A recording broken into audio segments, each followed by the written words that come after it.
Hi guys! Welcome to Ate Custom Vlog. Na-miss nyo ba ang Nissan Urban Premium na customization? So itong ginawa natin ngayon, bagong Nissan Urban, siya nga pala, nakakabili ka na pala ng Nissan Urban sa kasa na wala ng laman sa loob. So sa mga viewers natin dyan na gusto magkaroon ng van na medyo nakamura sila at the same time, pwede mo nang i-ready pa-customize Nissan Urban, saktong-sakto para sa inyo. So ano ba ginawa natin dito? Siyempre, ang may-ari dito taga Tugigaraw. Ang tawag natin dito ay Madam Van. Ang may-ari nito ay siyempre walang iba kundi si Ma'am Mimi Birong. Pumunta talaga sila dito sa ating customs para ipa-customize yung Nissan Urban nila. Ang gusto nila maging functional. Hindi nila gusto yung sobrang garbo, pero gusto nila pagbukas ng sasakyan mo ay functional at the same time hindi siya naluluma. Ano ba yung mga ginawa natin? So, syempre, ang unang niya makikita yung window framing natin. Itong window framing natin is made of fiberglass. Syempre, Ate Customs lang ang may ganito. At saka, invento to ng Ate Customs. So, meron siyang LED panel sa ibabaw at saka sa ilalim. Bakit pa ginagamit natin fiberglass? Unang-una, lightweight. Number 2, hindi mabaho. Pangatlo, hindi siya basta iba. So, mas maganda ang fiberglass. Tapos, meron siyang window curtain na angat baba na ginagamit natin. Tapos syempre, ito yung luxury seat natin na merong footrest na manual. Some of the client gusto nila manual, ayaw nila ng power for the reason na dalawa lang. Yung iba nababagalan sa akyat. Yung iba naman, problema nila pag nasira daw paano. I think wala namang problema kasi pag nasira, kompleto ang pyesa ng ating custom sa mga motor. So far sa mga ginagawa natin, wala pa naman nasisirang motor. Ngayon, ito naman, meron kaming patungan na footrest. Itong footrest na to, patungan siya at the same time, lagayan niya.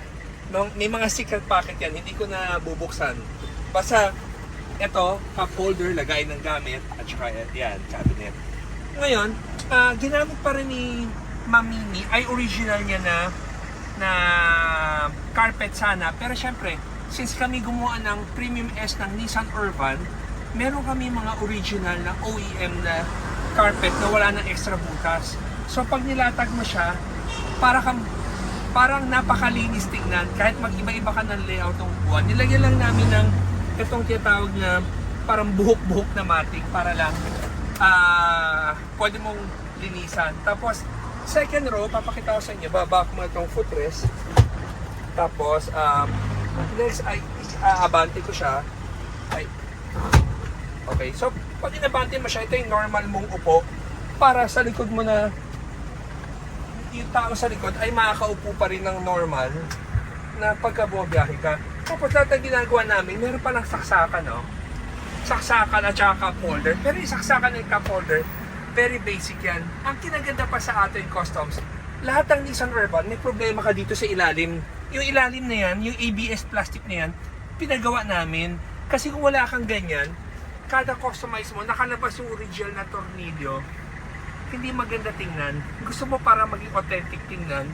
So gumawa kami ng vacuum forming na nagko-cover dyan. Left and right, nilagyan namin pareho para maging maganda. So may captain seats to na pwede mo rin i-atras at i-abante.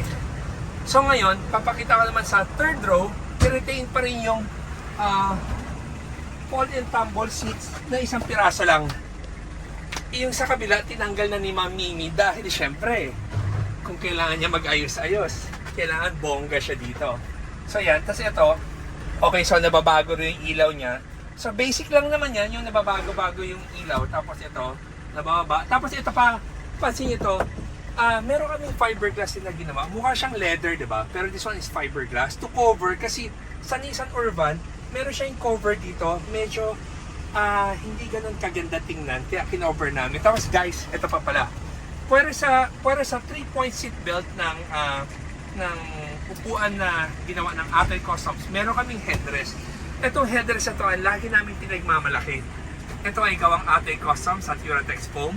Ito ay natitilt at nabababa at naangat mo sa gusto mo at pwede mo ulit ibaba para lang mahanap mo yung tamang comfort mo kung ikaw ay bumabiyahe. So guys, sana nagustuhan nyo to at kung naghahanap ka ng van na pwede mo i-customize ka agad, isang option tong Nissan Urban. So guys, again, everyday is a blessing at saka Lagi ko sinasabi to, pero totoo Hindi ako preacher pero gusto ko lang paalam sa inyo talaga na Jesus loves you and God bless.